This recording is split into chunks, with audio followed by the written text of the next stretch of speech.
Okay, welcome back, everyone. I'm going to get started with this next topic of dissolving the ego. Ego serves no purpose. But before I do, there are some questions that came in online that I didn't see before we ended our last session. So I just would like to answer at least one of them that came in. There's a gentleman here named Depesh in Zoom. He's asking, is going to the gym every day to exercise a craving, desire, attachment?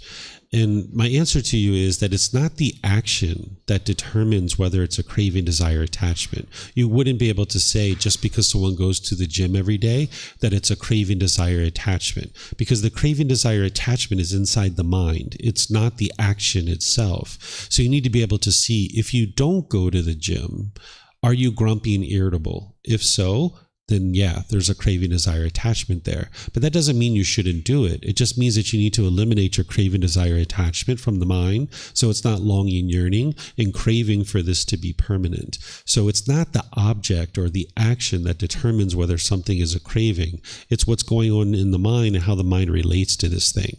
The example that I give to help you understand this is, let's just say that somebody has a liter of water in their car and they're on their way to a hike and they're going on the hiking trail, and they drive to this hiking trail and they get out and they're walking down the trail about 30 minutes down the trail, and they realize, oh my goodness, I left my water in the car. And they're all shaken up and they rush back to the car and they twist their ankle on the way and they sling open the door and they get the water, and it's like, water, right? So in this case, their mind is attached. They're having a craving, desire, attachment. They're either attached to the water or they're attached to not dying or something like this. Their mind is longing, yearning for something, right? Because there can be a second person that's out on the trail, 30 minutes down the trail, and they're like, I forgot my water.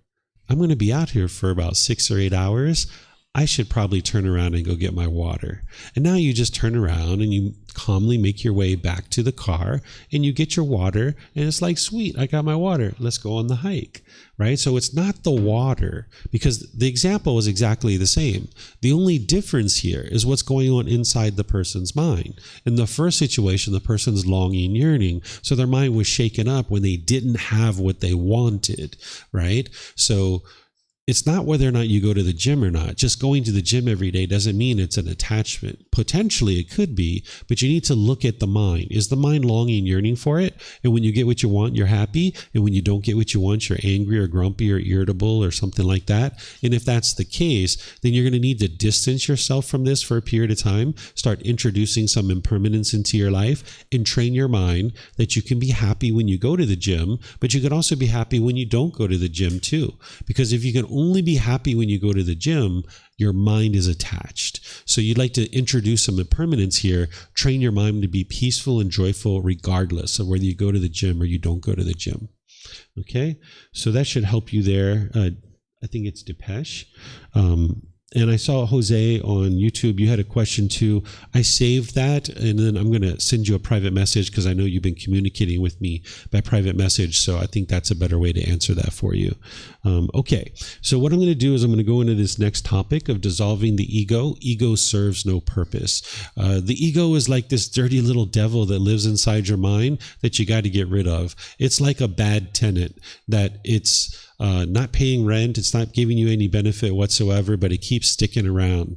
And every time you think it's on its way out, it figures out a way to stick around, right? And, you're like, it just keeps keeping its foot in the door. It just won't go, right? And as long as this ego is in your mind, it's going to keep plaguing you in the different relationships and different activities and different objectives that you have in life. So first, I'm going to teach you what this ego is, and then I'm going to teach you how to eliminate it.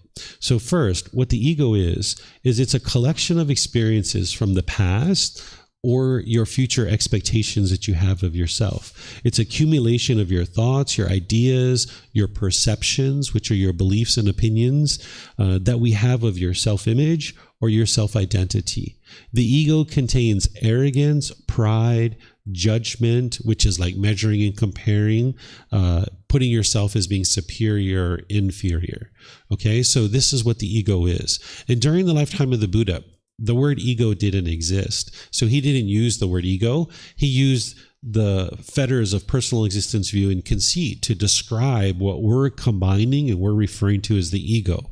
It's helpful to understand it as these two different things, as personal existence view and conceit, because this is going to help you to be able to understand how to actually eliminate it, because the symptoms are different between personal existence view and conceit. But in general, what the ego is where you have a certain self-image, a certain self-identity in your mind, and you want to be perceived by others in the world a certain way. There's a certain amount of arrogance and pride and boastfulness, might be measuring and comparing other people, putting yourself above people or putting yourself below people. And as long as you're doing this, it's going to make it difficult for you to have harmonious relationships. Because when you're putting yourself above people and you're looking down on them and you're talking down to them, people aren't going to like that and they're going to push you aside. But also when you're putting yourself below people, like maybe your boss, you go into your office and you feel all shaken up when you're in your boss's office, where they gave you this project that you're supposed to be handling, and now your boss doesn't have the confidence that you're going to handle that project because you're not able to even communicate well when you're in the office because your mind's all shaken up from being around this person that you look at as being above you. So this is what the mind's going to be doing when it has the ego or personal existence view and conceit. With the personal existence view, what this is where the mind has this misunderstanding or this confusion. It thinks that this body is you or this mind is you.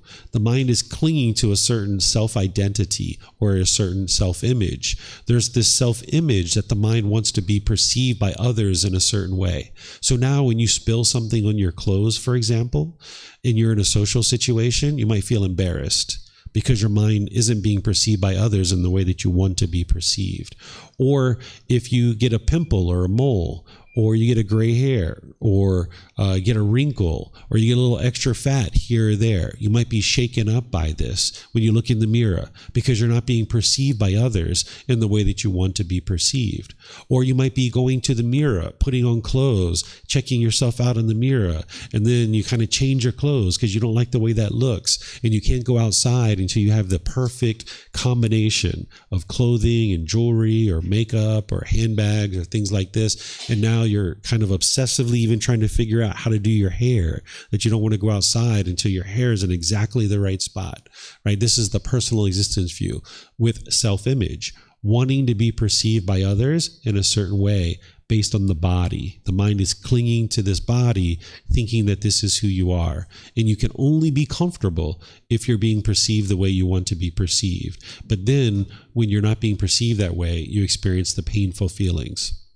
Then there's the self-identity. What the self-identity is like your culture, your ethnicity, your nationality, your sexual orientation, your job or occupation, where the mind is clinging to this, thinking that this is who you are. Like, I am Chinese, or I am American, or I am Lithuanian, or I am Brazilian. Any of this I am, like I am a boyfriend, I am a girlfriend, I am a husband, I'm a wife, I am a police officer, I am a lawyer, I am a doctor. Any of this I am is the mind grabbing on and holding on to an identity and thinking that this is who you are. And now if somebody says, all Americans are lovely and kind and warm and gentle, okay, you feel happy because now they're talking about you. But then when you hear someone say, all Americans are blah, blah, blah, blah, blah, blah, and they start talking negative and degrading, now you feel like less of a person. You feel angry, you feel frustrated, because it's only a matter of time before somebody says something negative and degrading about the country that you come from. And if you identify as that's who you are as a person, when you're at the restaurant and 2 tables over, somebody's degrading Chinese people or Mexican people or Israeli people or Brazilian people or wherever it is that you're from, if you identify with that as who you are, now you're going to be frustrated, you're going to be angry, you're going to be irritated. So the Buddha is teaching you as part of this personal existence view that your mind is clinging to this identity and you're holding on, wanting this to be who you are as a person.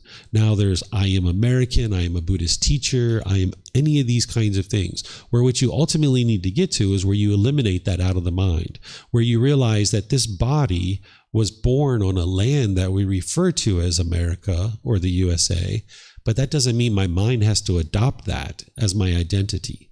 So this body might have been born in China, but it doesn't mean that you have to adopt that as your identity of who you are as a person. Or this body was born in a place that we refer to as Mexico, but that doesn't mean your mind has to adopt that as who you are as a person. Or you can perform a role like a police officer or a taxi driver or a Buddhist teacher. You can perform that role without identifying with that as who you are. Because, for example, if you adopt the identity of I am a boyfriend or I am a girlfriend, when you're together with your boyfriend or girlfriend, you'll feel great. But when you guys break up and you're separate and now you are I am single, your mind doesn't identify that way. And you might have felt like you wanted to hurry up and get right back into another relationship again.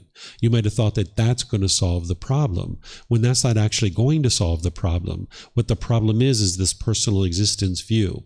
This personal existence view, this pollution or this taint or this fetter is keeping the mind trapped, where as long as it has this clinging to the self-image and clinging to the self-identity, you can't be peaceful and joyful in all situations. It's only when your identity is intact or your image is intact the way that you want it to be, that's the only time you can feel comfortable. Any other time, you're going to feel uncomfortable. Painful feelings are going to come into the mind.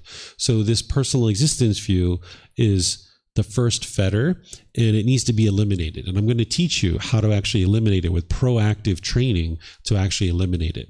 But then the other part of the ego is called conceit.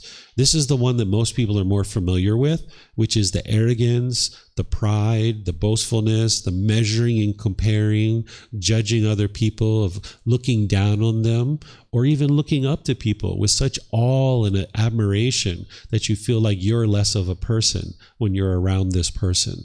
So if your mind is measuring and comparing and putting yourself above people and below people, this is going to be detrimental to you, because when you're functioning this way around people, they're going to push you aside. They're not going to be interested in being around your arrogance or your pride or your boastfulness, right? So as long as you're being arrogant and egotistical, you're going to find that it's difficult to relate to all beings and have harmonious relationships.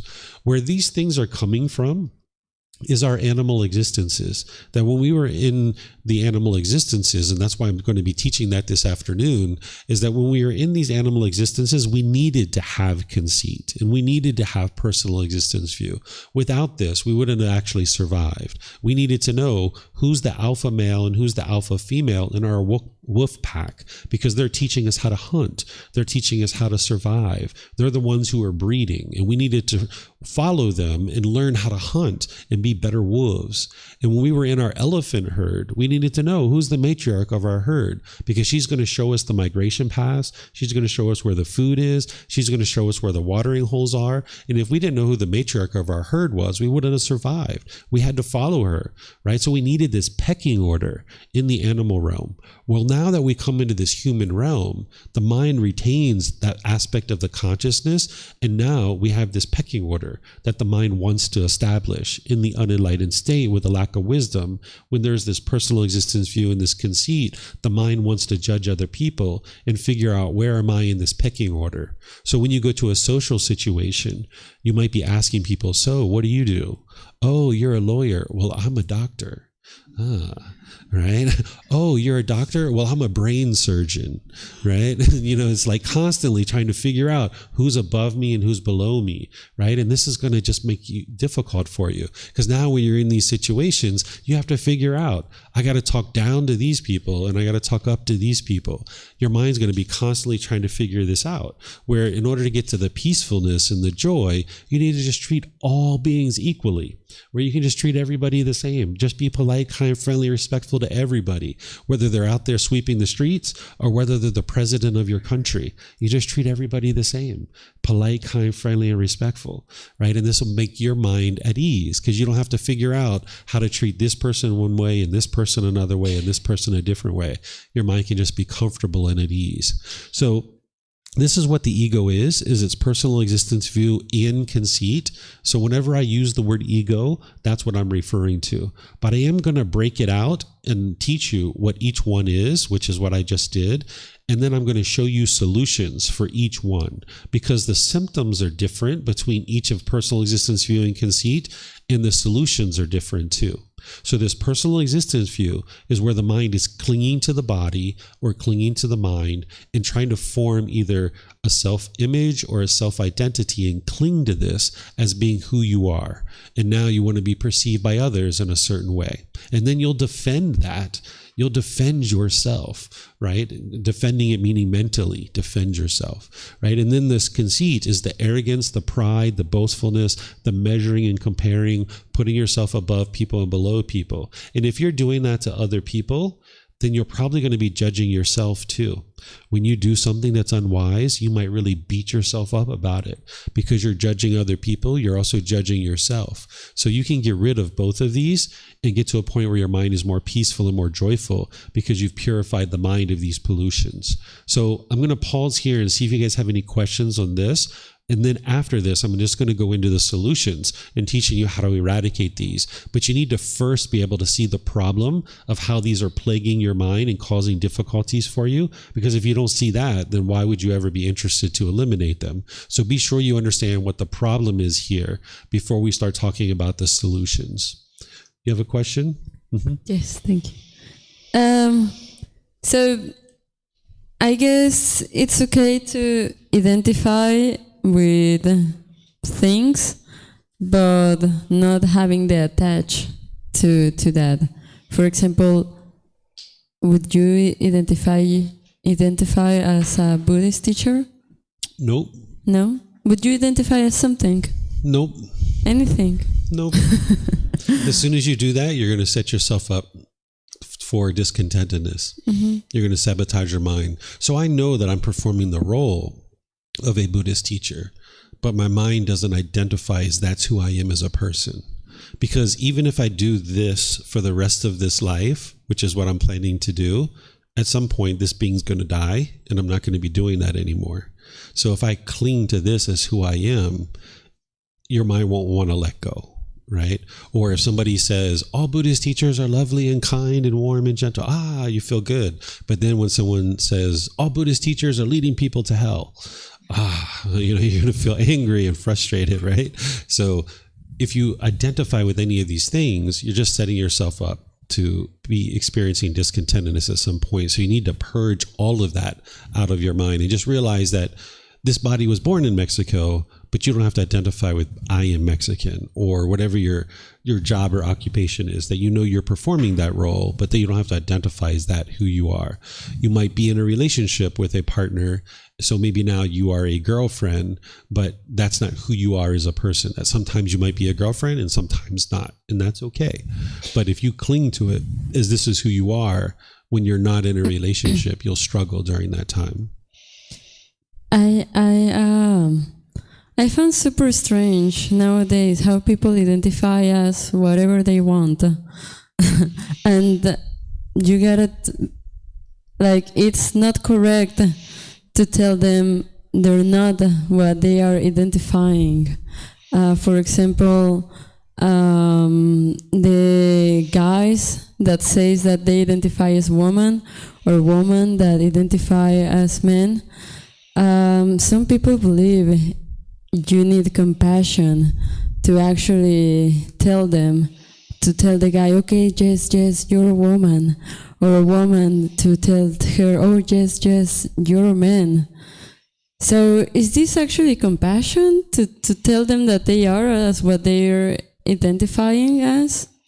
I wouldn't tell them that they are anything. If someone identifies as a male or a female and that's what they would like to identify of, that's up to them. Mm. It's not up to me to tell them what they are or what they aren't. If they come to me and ask, even a person who has male sexual organs, who their mind identifies as a male and they consider themselves to be male, I would teach them to not cling to that as their identity, right? Like, I know that this body has male sexual organs and this mind understands that people will consider this being to be male. But when somebody says all men are slobs or all men are this or that, doesn't affect me because my mind doesn't hold on to that and cling to that as who I am as a person. So what other people choose to identify as, that's on them. But you need to get to the point where you don't cling to any of these things, to think of this as who you are as a person. But when other people choose to identify in any way whatsoever, it's up to them. Okay, thanks. Yeah. Okay. So no more questions about this. Let me just check here online. Oh, Josh, yeah. Is there a way to verify or validate that this has been dissolved? Yes. The ego, right? Yes. Yeah. Okay. So with personal existence view, when it's completely eliminated, if somebody says something about any particular thing, you won't get discontent. So if someone says, Josh, that shirt looks so wonderful on you. It brings out the color of your eyes. You look so handsome. You'll notice you'll just be completely calm. You might say thank you. You might say I appreciate your kind words, but your mind doesn't. Wow, right? But then when somebody comes along and says, "Josh, that's the ugliest shirt I've ever seen. Like, why would you ever buy that?" And you're just like unaffected. Your mind doesn't waver. In either situation, you could just say, thank you, I appreciate it. I wouldn't say thank you, appreciate to the person who's being degrading and disparaging. I'd probably just smile and keep on walking, because when people are being negative and bitter and hostile and harsh, it's just better to not even be around it. Because if you thank them, it's like you're encouraging that to continue. And even though it doesn't affect your mind, by the time you've eliminated personal existence view, you're not interested in encouraging that. So it's not just about your personal image, though. It's about like your, if somebody degrades Americans or any number of other things that your mind might be holding on to, you'll see that your mind will be unaffected by this. So having eliminated personal existence view, you'll be able to explain what personal existence view is. You'll be able to know how to eliminate it, and you won't notice any discontentedness related to that. Then with the arrogance and the ego, the conceit part of this, same thing. You won't be putting yourself above or below people. You won't be judging other people and measuring and comparing people. You'll know what the ego is, what the conceit is, and you'll know how to eliminate it. And you'll see that your mind won't be boastful and prideful and arrogant and things like this. And you'll be completely calm. If somebody else has ego, sometimes what the ego wants to do is it wants to come over the top of that person. Like if you're at a social situation and someone's like, wow, I'm doing this and I'm doing that and I'm doing that, the ego is going to want to come over top of that and say, well, I'm doing this and I'm doing that and I'm doing this. Whereas if you're not noticing even the urge to do that internally, then the ego is gone. One of the best ways to know the ego is still there is if somebody says, hey, Josh, do you have ego? And if somebody said, no, I don't have ego, then you know that the ego is there, because that's the ego saying, yeah, I don't have ego. Right? So the ego is very tricky. I have some other talks that I do when I teach the retreat in August that I explain how to know that these have been eliminated. I just gave you a couple little examples, but there's more details to ensure that this has been eliminated. You'll notice these things that I'm talking about, but other things as well. Cool. Another question I had is it safe to say that, like, you don't associate with being a Buddhist teacher, but could you say I'm a human? Like, because that's just fact. I know that there is a being here. This is a being that is here. There is a body, there is a mind. But as soon as you preface it with I am, that's the mind grabbing on of I am this. You will very rarely hear me say I or I am. When I do say it, my mind knows that this isn't me. So if someone says like, I am hungry, I am not truly hungry. It's the body needs food. But for a period of time, I didn't say I am hungry. I used to say things like this body needs food. Like, come on, family, would you guys like to go get something to eat? No? Okay, I'm going to go by myself and go get something to eat. Right? I did that for a good 6 months to a year. But then eventually it just becomes easier to say, I'm hungry. You guys hungry? Let's go out and get some food. But your mind knows that this body isn't you by that time, because you've eliminated that personal existence view from the mind. Right. I think you were saying at one of the courses where you, in Thai too, you would say like, David is hungry. Yeah. That Thais do it, right? Yeah, in Thai language, their language has been informed by Buddhism because Buddhism has been here for 800 to 1200 years. So the language that they speak now, I think it was only created like 300 to 500 years ago. It's a fairly new language in totality of the whole world. But it was informed by Buddhism because Buddhism was here first. So they speak in the third person. Instead of saying, I am hungry, you'll say, David is hungry. So like when my son comes home from school, I won't say, how was your day at school? I say, how was Bailan's day at school? Right? You always speak in the third person. And this helps the mind to disassociate with this whole I thing. Because in English, we don't really have a way to speak like that. So that's where you can kind of strip that I away for a period of time, 6 months or a year, even your internal thoughts. Instead of I am going home, you can think like this being needs to go home. And you might do that for a period of time until you're confident that personal existence view is gone. And then it just becomes easier to say, right. How was your day at school? Thank you. Yeah. You're going to see that as part of the solutions here. Whoa. Okay. So this is Marisa's question.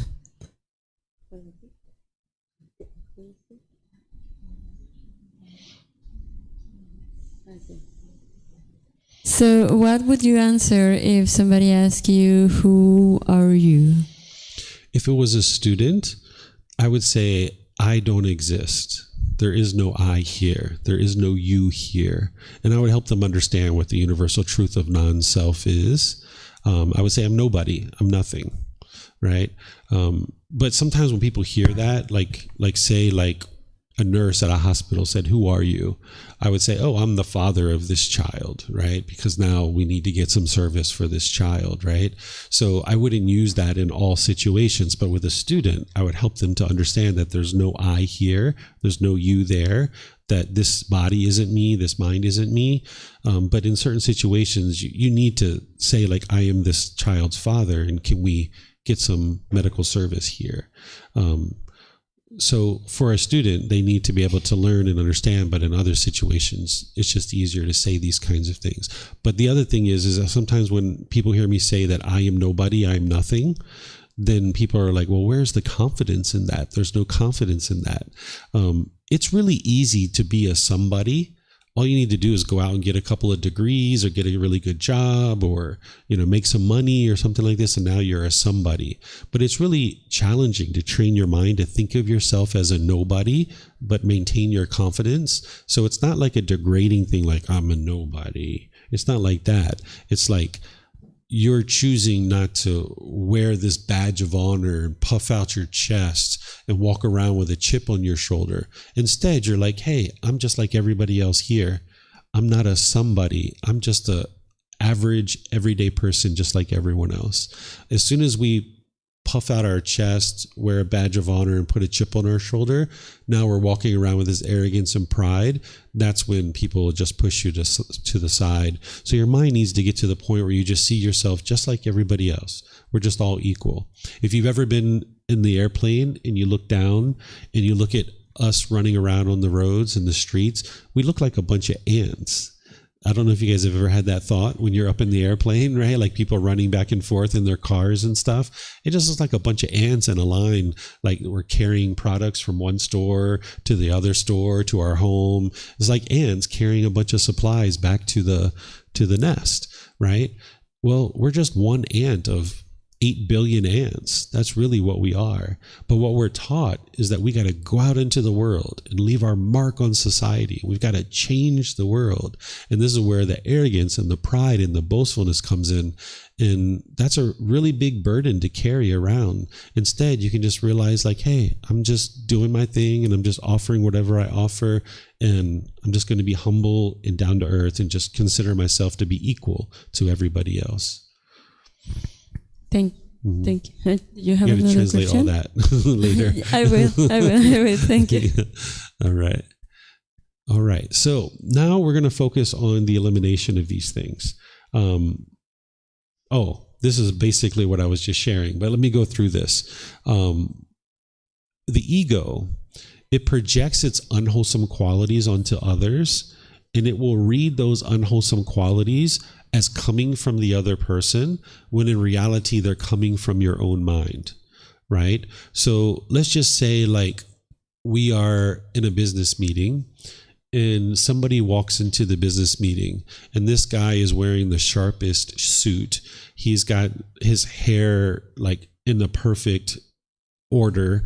He's got this amazing cologne on. He's got the perfect complexion. He's shaved perfectly. And he walks in, and you're sitting there and you see him and you're like, look at him trying to look so handsome. Or maybe it's a woman walking in the same way, so beautiful, every piece of clothing in exactly the right order. Look at her trying to be so beautiful. Well, the only thing that's happened is somebody just walked into the room. That's really all that's happened. But your own mind, wanting to be perceived by others as being handsome or beautiful, you just casted that onto that other person who maybe does look handsome or beautiful according to you. And now you read that as coming from them. Like, look at them, they want to look so handsome. Look at them, they want to look so beautiful. When in reality, it's you that wants to look that way. And now you've just casted it onto this person. This person just walked into the room. And maybe they are handsome, maybe they are beautiful, but they didn't project what you just thought in your mind. You created that thought within your own mind, that look at them, they want to look so beautiful, or they look at them, they want to be so handsome. That's your mind that wants that. And now, because they are handsome or beautiful, your mind feels this competition.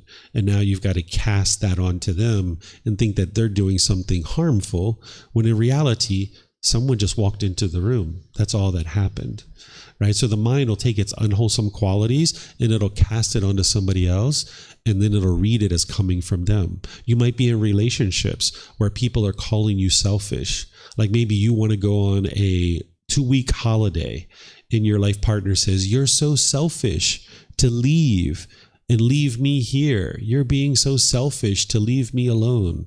Well, in reality, they're the ones that are being selfish because they're trying to hold on to you and they're trying to keep you there, and they don't want you to leave. They want you all to themselves.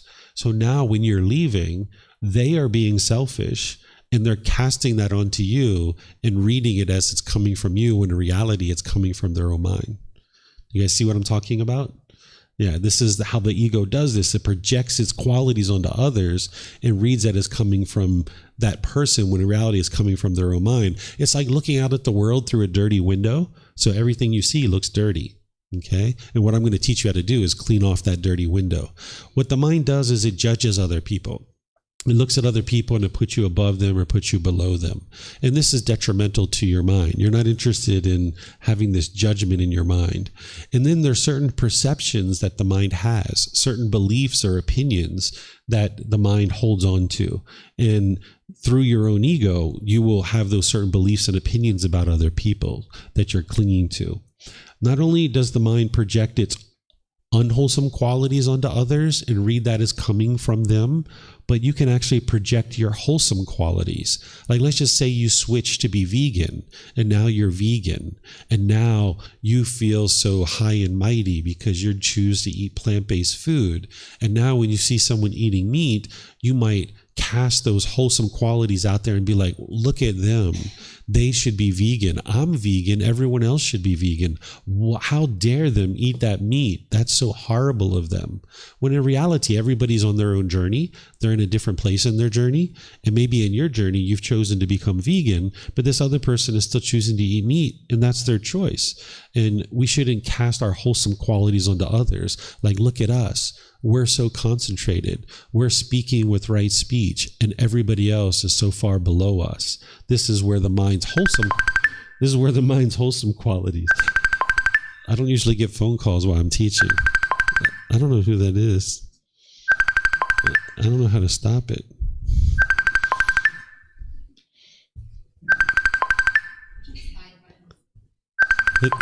Hit the side button. It's not working. Okay, it'll just ring. It'll be done. It's impermanent, right? All right, so what the mind does is it casts wholesome qualities onto others, and now it wants everybody else to have these same wholesome qualities, right? I'll have to figure this out later, how to stop that from occurring. Okay, so essentially what you get to is that the ego serves no purpose. That it's just causing problems in the mind. That as long as there's this ego and this arrogance, the mind's putting itself above people and below people, it's just causing difficulties in your relationships. And you would like to get to the point where this ego is completely dissolved because it serves no purpose. It's just standing in the way of you being able to see true reality, is that somebody just walked into the room. That's all that's occurred, is somebody just walked into the room. That's it. It's not that somebody's trying to be handsome or beautiful. They just walked into the room. So as long as this ego is in the mind, it's going to hinder you from being able to see true reality. And you would like to get rid of this ego because it serves no purpose. Okay? So now, how to dissolve the ego, starting with personal existence view.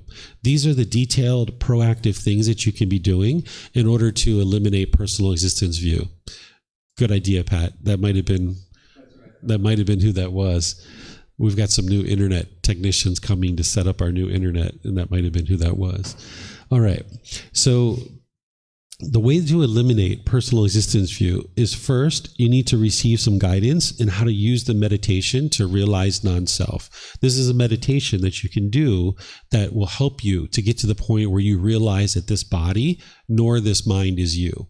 This is a meditation that you would like to integrate into your practice once you're starting to experience the jhanas. So if you started to do this meditation right now, you're not going to magically be able to eliminate personal existence view. You need to first experience what it is that I talked about yesterday, which is the jhanas. Once your mind is in those jhanas, then you'll be able to start doing this meditation, and it'll be more effective at that point. And I teach that at various times, and I'm going to teach it in this course as well. Then in some situations that we were just talking about, you need to change your language and the way that you interact in the world. You need to disassociate with this body as being who you are, or this mind as being who you are. Like this word my, we tend to say, this is my phone, this is my son, this is my house, my car. Whenever you're using this, this is reinforcing that I, and you would like to purge that out of your mind. So instead of thinking, I'm going to my house, you might think, I'm going to the house. Or instead of, I'm going to eat my food, I'm going to eat the food, right? Instead of hand me my phone, you might say, can you hand me the phone, right? So if you start thinking this way, it'll change the way that you relate to this body, and you won't think of it as being who you are as a person. But in some situations, you're going to still need to use the word my, right? If I said, this is the being that I contributed sperm to 12 years ago, you guys would be like, what is he talking about? I don't know if I'm interested in getting to enlightenment. This sounds weird. Instead, I need to say, like, this is my son, Bailan, right? Or this is my son, right? If I was like, this is the person who I contributed sperm to 12 years ago, you guys would be like, this is weird. I don't know what the Buddha was teaching, right? Is that in the Pali Canon? Does the Buddha teach that, right? So in some situations, you're going to still need to use this word my. But when I say this is my son, I know he doesn't belong to me. He's not mine, right? He is his own individual being that makes his own decisions. I guide him and I help him, but he's not mine. He doesn't belong to me. And in this way, it helps you to let go of this self, this personal existence view. The Buddha teaches you to develop the perception of impermanence through deep observation in the world, that everything around you is impermanent. That if you think that things are permanent, then you're going to think that this body or this mind is permanent. You're going to cling to these things. So you'd like to get to the point where you've seen impermanence very clearly in the world around you. You can wear simple clothing and make your appearance look very simple. And you might do this for a period of time, and then you might decide to start wearing these kinds of things again. The Buddha teaches this because it's one of the most impactful things you can do in order to eliminate personal existence view. This is why the Buddha wore rag robes and he shaved his hair, because he was making his appearance look very simple so that he could train his mind to get to the point where he's eliminated personal existence view. Whether you choose to do this or not is up to you. Usually for women, it's a lot harder to shave your hair. For men, it's usually harder to shave our facial hair. Men tend to hold onto that pretty tightly. If just the thought of shaving your hair, it kind of makes you cringe, this is all the more reason to actually do it someday if you would like to do that. But wearing simple clothes is usually a good place to start. You might not want to jump into the deep end and just shave off your hair. This might not be where you're interested in starting, but maybe you start with wearing simple clothing. Or another way to do this is you can stack up your clothing and you can pick off the top. Because what your mind's going to want to do is it's going to stand there and you're going to think, who am I going to see today and how do I want to appear to those people? And now you're going to get that favorite shirt that you want to wear and you want other people to see you wearing that. And what you're trying to do is get your mind out of the decision process of having the opportunity to do that. So if you stack your clothes up and you just pick off the top, now your mind doesn't get a chance to decide who you're going to see today. But you need to be vigilant because you're going to stand there in front of your stacks of clothes and you're going to want to reach to the middle and you're going to want to grab that favorite shirt. So you got to restrain your mind in that situation. And the reason why I know that your mind's going to do that is because that's what my mind did. Even when I had these white clothes, there were some shirts that fit me a little bit better. And I was like, who am I going to see today? Oh, I want to wear that. No, I'm not going to get that one.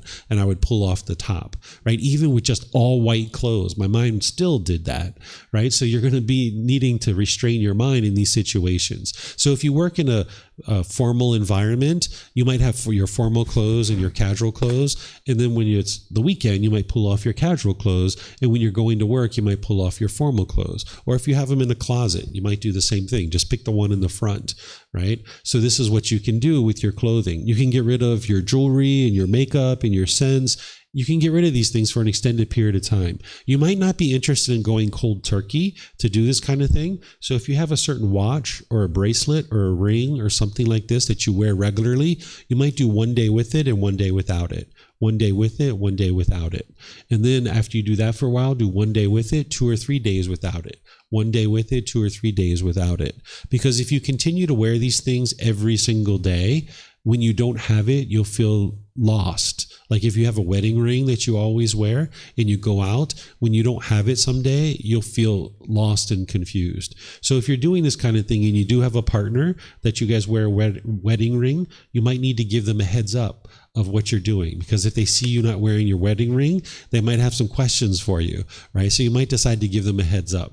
And notice and understand that your people around you might actually have more attachment to these things than you do. Some of my students that have shaved their beard or their mustache or their hair, their partners have actually been more attached to those things than they were themselves. So you might notice these kinds of things too. And if that's the situation, it's not only good for your mind, but it's good for their mind too, because they're having to let go of an attachment. And they can see they just love you as you are. Whether you have hair or no hair, they love you as you are. And that's what you would ultimately like to get to for yourself and for the people around you.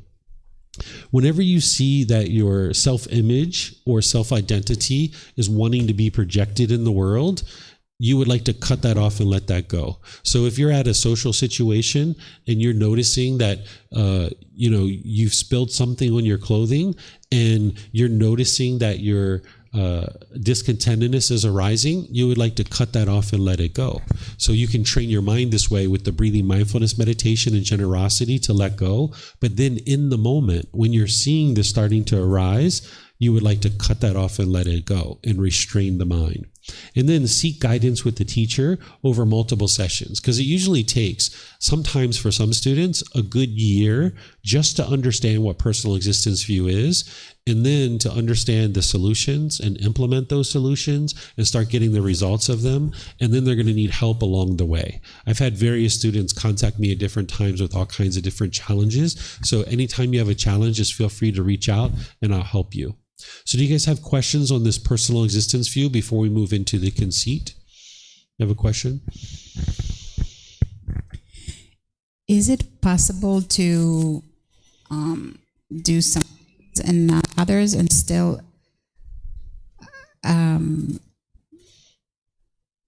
intellectually know and still intellectually move forward? Or do you have to physically remove and not do certain things in order to intellectually follow?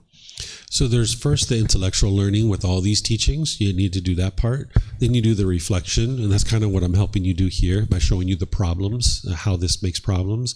And then you need to do the practice. But some of these things, like you don't have to shave your hair in order to realize non-self. There's ways to do a lot of these other things to then be able to realize non-self. But in terms of what I have shared here, the most impactful ones are wearing simple clothes and getting rid of your hair. This is going to be huge for personal existence view. And then the meditation, and then even the disassociating with the language. But shaving off the hair, wearing simple clothing, that's like the big one, that if somebody does do that, they're going to see more improvement.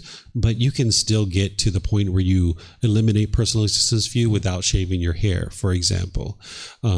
If somebody did shave their hair, and they did that for a period of time, then at some point when they're confident that they've realized non-self, they might choose to grow their hair back.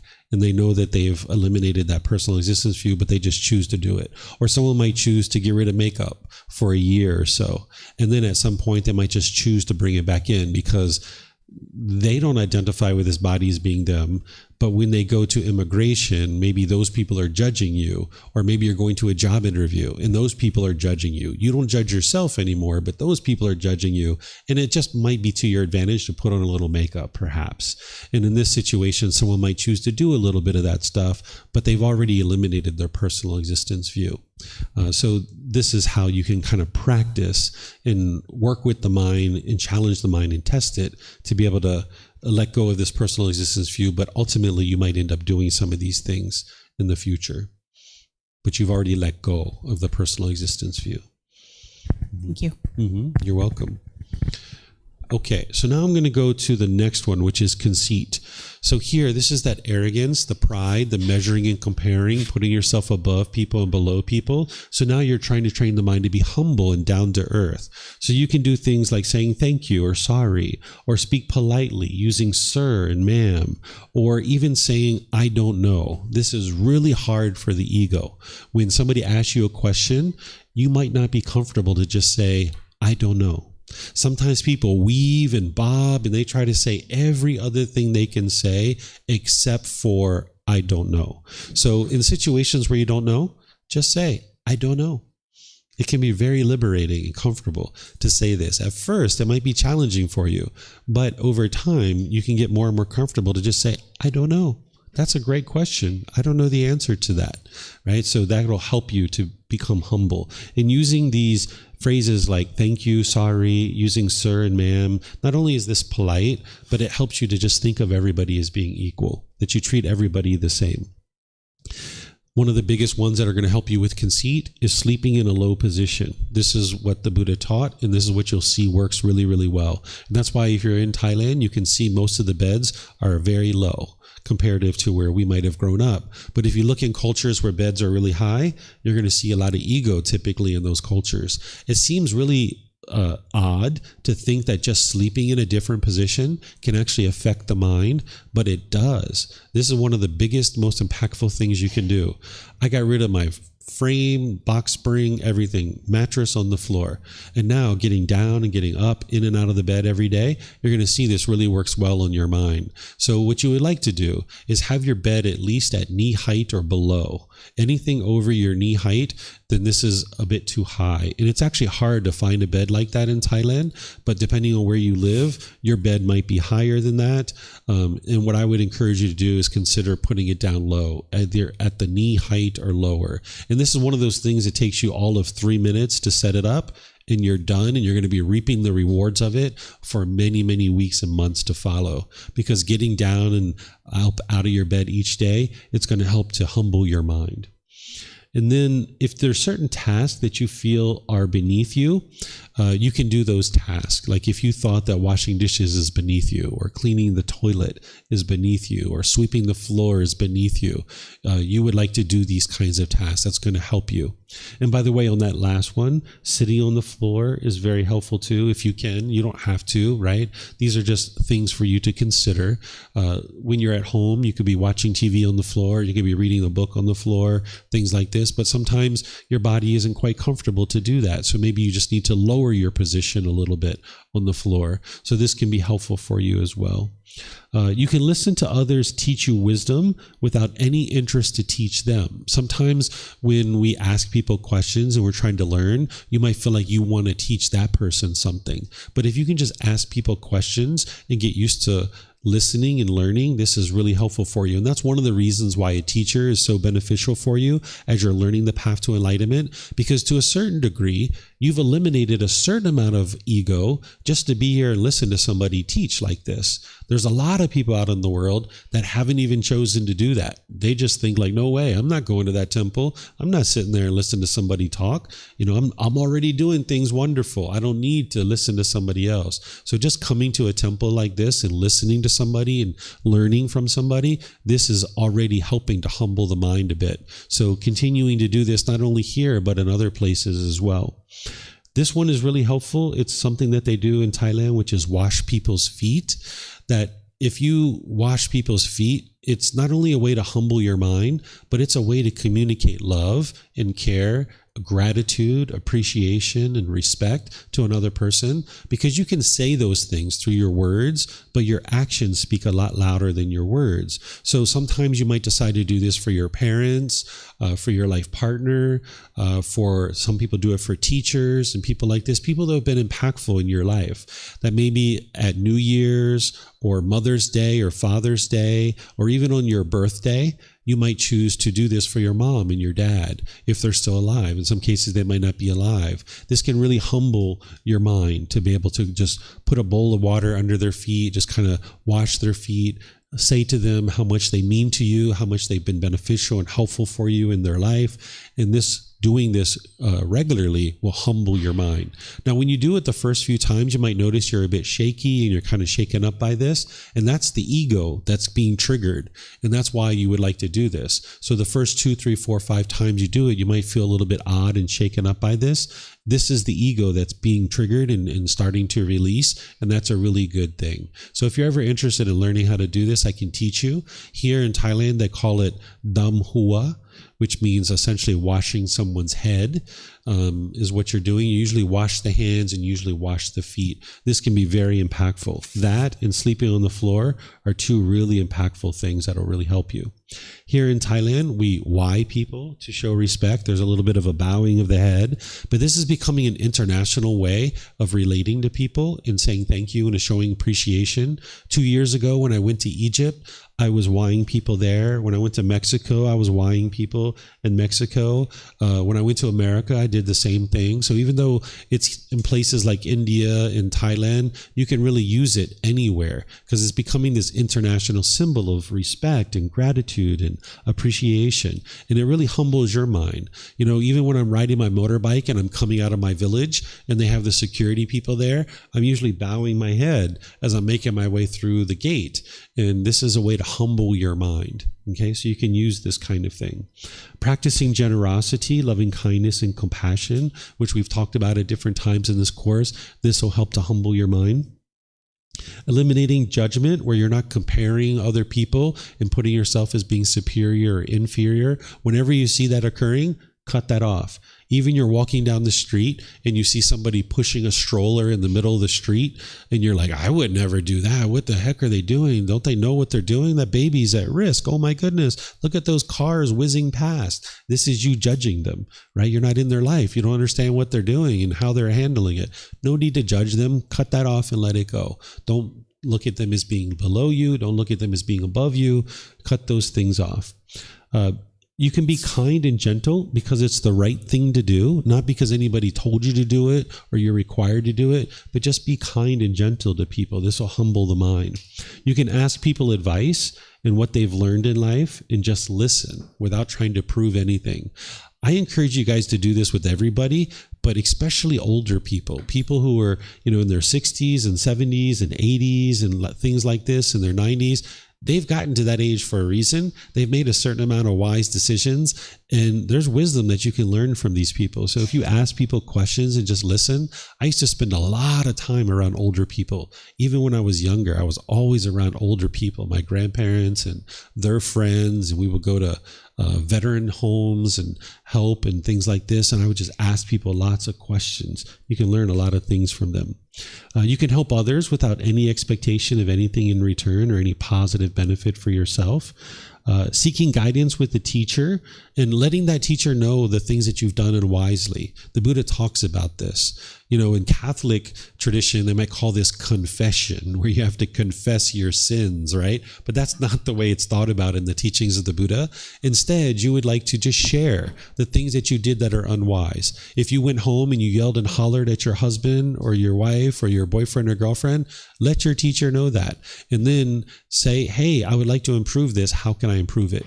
If you just come to me and tell me all the wonderful things you're doing in life, you're not getting the help that you need. Tell me all the things that you're struggling with and all the things that you're having the most difficulties with. And then that's where I can actually help you with those things. So no need to project this image of you doing everything perfectly, because unless you're enlightened, I know that you're not doing things perfectly. So share with me the things that you're struggling with and having the most challenges with, and then I will help you with those things. No Hail Marys, none of those kinds of things. Just, giving you advice to help you with wisdom to improve. Okay. And then anytime you see arrogance, pride, judgment, measuring or comparing, cut that off and let it go. Anytime you see that arising in the mind, just cut it off. And then seek guidance regularly with the teacher to be able to help you to understand your ego. This is going to help you. So any questions on eliminating conceit? No questions? Okay. So I'm just going to go to this one, that it's important to always and forever develop your practice to eliminate the ego and never assume that it's been extinguished. Because one of the things that's going to happen is you're getting closer and closer to enlightenment. Your ego is going to try to convince you that you're more enlightened than you really are. Your ego's in there. It's going to try to make you think that you're more enlightened than you really are. Because if that ego can convince you that you're more enlightened than you are, then it gets to stick around for longer. That's that bad tenant that's in there trying to convince you, like, one more week, just please give me one more week. I'll have that rent money to you. I promise you. You're like, okay, I'll let you stay one more week. And then you come back 10 days later. It's like, please, 3 more days. Just give me 3 more days. That's all I need is just 3 more days, right? This is what your ego is going to do to you. So never assume that your ego's gone, and just always work to eliminate it. It's kind of like that game Whack-A-Mole. If you guys know that game where it's popping up. If you think game is over and you're just standing there thinking game's over, now the Whack-A-Mole comes up and you're going to miss it. You're not going to be able to hit it. But if you never convince yourself that game is over and you just stand there diligently with your mallet, whenever that ego pops up, you can pop it and you can send it back down. So don't ever convince yourself that the ego is gone. As soon as you convince yourself that it's gone, it's still there and it's lurking and it's waiting to pop up. So don't ever assume that it's gone, and just always work to extinguish it.